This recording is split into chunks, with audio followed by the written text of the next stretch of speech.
வணக்கம். செவ்வாய் தசாவை யோக தசாவாக மாற்றக்கூடிய வழிமுறை என்ன அப்படிங்கிறத பற்றி இந்த வீடியோவில் பார்க்கலாம். குறைந்தபட்ச தசாக்களில் பார்த்திங்கன்னா சூரியனுக்கு அடுத்தபடியாக செவ்வாய் தசா 7 வருடம் அப்படிங்கிறது இருக்குது. கேதுக்கு 7 வருடம் கொடுத்துருந்தா கூட இந்த செவ்வாய்க்கு 7 வருடம் கொடுத்துருக்கும் போது பார்த்திங்க அப்படின்னா மற்ற தசாக்கள்லாம் பார்த்திங்கன்னா 20 வருடம் 18 வருடம்லாம் இருக்குல்ல, அந்த தசாக்களில் கிடைக்கக்கூடிய யோகத்தை எல்லாம் விட இந்த 7 வருட செவ்வாய் தசா பார்த்திங்கன்னா மிகப்பெரிய லெவலில் உங்களுக்கு செல்வ வளத்தை கொடுக்கக்கூடிய ஒரு தசாவாக இருக்கும். உங்களுடைய ஜாதகத்தில் செவ்வாய் கிரகம் நல்லா அமர்ந்து உங்களுக்கு செவ்வாய் தசா நடந்தது அப்படின்னா அப்படியே நிலத்தை எல்லாம் அள்ளி கொடுத்துட்டு போயிடும். இன்றைக்கி பார்த்திங்க அப்படின்னா நிலத்தோட மதிப்பு வருடத்திற்கு வருடம் உயர்ந்துக்கிட்டு இருக்கிறது எல்லாருக்குமே தெரியும். உங்களுடைய மதிப்பை உயர்த்தணும் அப்படின்னா நிலத்தில் நீங்கள் பணத்தை போட்டால் தான் உங்களுக்கு பார்த்திங்க அப்படின்னா உங்களை அந்தஸ்தாக உள்ளவராக எல்லாருமே பார்ப்பாங்க. ஏன்னா ஒருத்தருக்கு ஒரு வீடு இருந்தது அப்படின்னா அது ஒரு மிகப்பெரிய அந்தஸ்தாக பார்க்கப்படுது. நிறைய வீடுகள் அவருக்கு இருக்கும் போது பார்த்திங்க அப்படின்னா அவங்க பெரிய லெவலில் பணக்காரனாக இருக்காங்க அப்படிங்கிற மாதிரி எல்லாரும் சொல்கிற மாதிரியான அமைப்பு ஏற்படுறது. இன்னும் மெயினான இடத்துல ஒரு இடம் இருந்தது அப்படின்னா நல்லா கோடீஸ்வரராக இருக்கார், அந்த மாதிரி இடத்துலலாம் நிலம் இருக்குது அவருக்கு அப்படிங்கிற மாதிரி சொல்கிறாங்கல்ல. இதெல்லாம் காரணம் என்ன அப்படின்னா அவரவர்களுடைய ஜாதகத்தில் செவ்வாய் நல்லா இருக்கணும். அப்படி செவ்வாய் நல்லா இருந்து அந்த செவ்வாய் தசா நடக்கணும், இல்லைன்னா செவ்வாயோட புத்தி நடக்கும் போது பார்த்திங்கன்னா அவங்களுக்கு நிலப்புலங்களை வாரி வழங்கிடும். நிலம் மட்டும் இல்லைங்க, நிறைய பண வரவுகளையும் பார்த்திங்க அப்படின்னா இந்த செவ்வாய் கொடுக்கும். மற்ற நிறைய செல்வ வளங்களையும் பார்த்திங்க அப்படின்னா இந்த செவ்வாய் தசை கொடுக்கறதுக்கான வழிமுறை நிறையா இருக்குது. அதை செவ்வாய் கச்சிதமாக செய்யுது.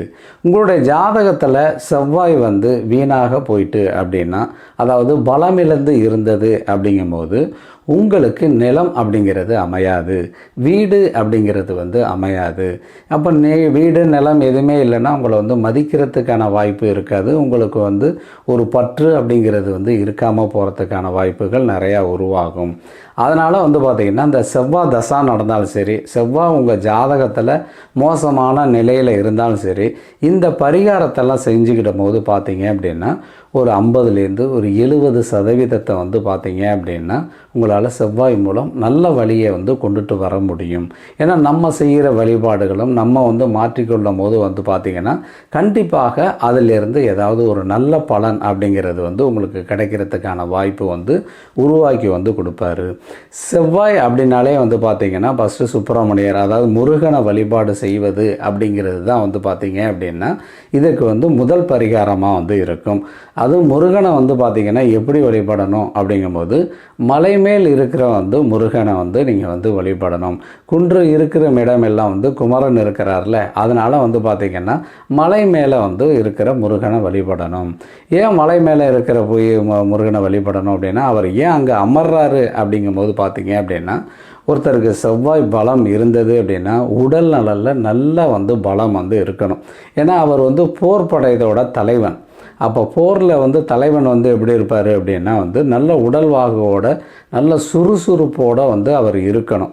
அப்போ அந்த மாதிரி சுறுசுறுப்போடு நீங்கள் இருந்து அங்கே மலை மேலே இருக்கிற முருகனை நீங்கள் ஏறி வணங்கும் போது பார்த்தீங்க அப்படின்னா உங்களுக்கான செவ்வாயோட பலன் நல்லா கிடைக்கிறதுக்கான வாய்ப்பு இருக்குது.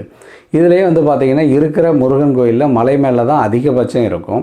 இது எல்லாமே இருக்கிறதுக்கு காரணமாக என்னென்னா உனக்கு தகுதி இருந்ததுன்னா நீ என்ன பாரு அப்படிங்கிற அர்த்தம் தான்.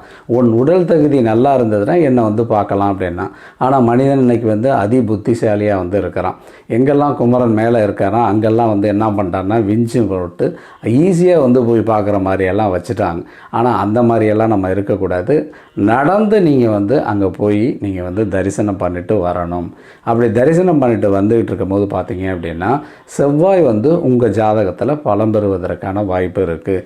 செவ்வாய் இரத்தத்துக்கு காரணமாக இருப்பார். உங்களுக்கு பலம் இழந்து இருந்தது அப்படின்னா ஜாதகத்தில் இரத்தத்தில் பிரச்சனை வரும். ரத்தத்தில் ஏதாவது வந்து உங்களுக்கு பிரச்சனை வருவதற்கான வாய்ப்பு நிறையாவே வந்து இருக்கும். ஒன்று வந்து லோ பிபியாக இருக்கும், இல்லை ஹை பிபியெல்லாம் வருதில்ல, இதெல்லாம் ரத்த சம்மந்தப்பட்ட விஷயங்கள் வர்றது எல்லாமே வந்து செவ்வாயால் வர்றது. அப்போ செவ்வாய்க்கிழமை வந்து அவங்களுக்கு முருகருக்காண்டி நீங்கள் விரதம் இருக்கணும். அப்படி விரதம் இருந்தீங்க அப்படின்னா செவ்வாய் வந்து உங்கள் ஜாதகத்தில் பலம் பெறும். அந்த முருகன் விரதத்தை வந்து நல்லா சுத்தமாக செவ்வாய்க்கிழமை சோறும் வந்து பார்த்தீங்க அப்படின்னா தொடர்ச்சியாக இருக்கும் போது உங்களுக்கு வந்து பார்த்திங்கன்னா தேடி வந்து என்ன பண்ணுவாங்க அப்படின்னா இந்த நிலத்தை வந்து வாங்கிக்கிடுங்க அப்படின்னு சொல்லிட்டு யாராவது வந்து கொண்டாந்து கொடுப்பாங்க. அது வந்து செவ்வாயோட ஆற்றல்னால் உங்களுக்கு கிடைக்கக்கூடிய ஒரு விஷயமா இருக்கும். அதன் பிறகு வந்து பார்த்திங்க அப்படின்னா செவ்வாய் போர் படைக்கு தலைவன் அப்படிங்கிறதுனால ஏதாவது உங்கள் வீட்டில் வந்து நல்லா வந்து முருகரோட ஃபோட்டோ வந்து வைத்து வணங்கலாம். அப்படி இல்லை அப்படின்னா நல்லா வந்து போர் வீரர்களோட சிலையை வந்து பார்க்கலாம். ஏதாவது ஒரு பிளாஸ்டிக் சிலையை கூட வச்சுடுங்க. நீங்கள் படுக்கிற இடத்துல கூட வந்து என்ன பண்ணுங்கன்னா நல்லா போர் வீரன் வந்து கத்தி இதெல்லாம் வச்சுக்கிட்டு இருக்கிற மாதிரி உள்ள போர் வீரனோட சிலையை வந்து நீங்கள் வந்து வச்சுக்கிடுங்க. அது பிளாஸ்டிக்கில் கூட இருக்கலாம், இல்லை எது மாதிரினாலும் வச்சுக்கிடுங்க. வச்சுக்கிட்டு அதை இந்த செவ்வாய் திசையில் இருந்தீங்க அப்படின்னா அதுவும் வந்து செவ்வாயோட பலத்தை வந்து அதிகக்கூட்டும். சிவப்பு நிற உடைகளை அதிகமாக அணியும் போது வந்து பார்த்திங்கன்னா உங்களுக்கு வந்து பார்த்திங்கன்னா செவ்வாய் பலமாக இருக்கும்.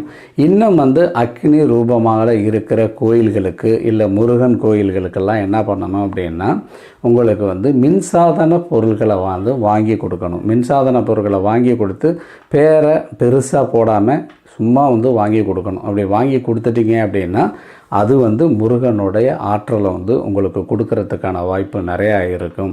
அதே மாதிரி பார்த்திங்க அப்படின்னா முருகரை காட்டக்கூடிய, அதாவது செவ்வாய் காட்டக்கூடிய காரத்துவங்கள் உடைய என்னென்ன மாதிரியான விஷயங்கள் இருக்கோ அவங்களுக்கெல்லாம் வந்து நீங்கள் உதவிகரமாக இருக்கணும். இப்போ பாதுகாப்புனா போலீஸாக இருப்பாங்க, இல்லை இராணுவ வீரர்களாக கூட இருக்கலாம். இவங்களுக்கெல்லாம் உங்களால் முடிஞ்ச உதவிகளை வந்து செய்யணும். அவங்கள வந்து எதிர்த்து நிற்காமல் அவங்களுக்கு ஏதோ ஒரு உதவியை வந்து செய்யும் போது பார்த்தீங்க அப்படின்னா செவ்வாயோட பலம் வந்து உங்களுக்கு வந்து அதிகரிக்கும். அதே மாதிரி வந்து பார்த்திங்கன்னா நிலத்தை வந்து எக்காரணம் கொண்டும் அடுத்தவர்களுடைய நிலத்தை வந்து நீங்கள் ஆசைப்பட்டு தேவையில்லாமல் அதை வந்து எழுதி வாங்கிடக்கூடாது. பணம் கொடுக்காம எழுதி வாங்கிடக்கூடாது. அடுத்தவர்களோட நிலத்தை வந்து பட்டா போட்டுறக்கூடாது. அப்படி பட்டா போட்டிங்க அப்படின்னா செவ்வாய் வந்து உங்களுக்கு வந்து பிரச்சனையை கொடுக்கறதுக்கான வாய்ப்புகள் நிறையா இருக்கும். நேர்மையான வழியில் வந்து நிலத்தை வந்து எடுங்க. கண்டிப்பாக அது வந்து பார்த்திங்க அப்படின்னா உங்களுக்கு செவ்வாய் பலம் பெறுவதற்கான வாய்ப்புகள் வந்து நிறையா இருக்கும். அதே மாதிரி செவ்வாயோட ஸ்தலம் அப்படின்னு சொல்லக்கூடியது வைத்தீஸ்வரன் கோயில். வைத்தீஸ்வரன் கோயிலில் வருடத்துக்கு ஒரு முறை 6 மாதத்துக்கு ஒரு முறை போயிட்டு வணங்கிட்டு வரணும். இது வைத்தீஸ்வரன் கோயில் கீழே இருக்கிற கோயில் தான். மற்றபடி கோயில்கள் எல்லாமே குன்றத்து மேலே இருக்கிற கோயில்கள் தான். நீங்கள் பழனியாக இருந்ததுன்னா பழனிலாம் வருஷத்துக்கு 3 தடவை போங்க. இப்படி போயிட்டு வரும்போது பார்த்திங்கன்னா செவ்வாய் வந்து பலம் பெறுவதற்கான வாய்ப்பு இருக்கும். செவ்வாய் தோஷத்தை கொடுக்குது, செவ்வாய் வந்து ஏதோ ஒரு விதத்தில் மோசமாக வந்து பிரச்சனையை கொடுத்துட்டு இருக்குன்னா இரத்த தானம் வந்து பண்ணிடுங்க. இரத்த தானம் பண்ணும்போது வந்து பார்த்திங்க அப்படின்னா உங்களுக்கு வந்து செவ்வாயோட வீரியம் குறைந்து நல்ல விஷயங்கள் நடக்கிறதுக்கான வாய்ப்பு வந்து உருவாகும். இந்த மாதிரி செவ்வாயோட காரத்துவங்கள் எல்லாத்தையுமே நீங்கள் வந்து செய்யும் போது பார்த்தீங்க அப்படின்னா செவ்வாய் உங்களுடைய ஜாதகத்தில் பலம் வாய்ந்த ஒரு கிரகமாக மாறுவதற்கான வாய்ப்பு நிறையா இருக்கும். அதன் மூலம் நான் சொன்ன விஷயங்கள் எல்லாமே உங்களை தேடி வருவதற்கான வாய்ப்பு இருக்கும். நீங்கள் செவ்வாய் தசா நடந்தாலும் சரி, செவ்வாய் புத்தி நடந்தாலும் சரி, இல்லை ஜாதகத்தில் செவ்வாய் பலம் இழந்திருந்தாலும் சரி, இந்த பரிகாரத்தை வந்து நீங்கள் செய்யுங்க. கண்டிப்பாக உங்களுக்கு யோக தசாவாக செவ்வாய் தசை வந்து மாறும். நன்றி.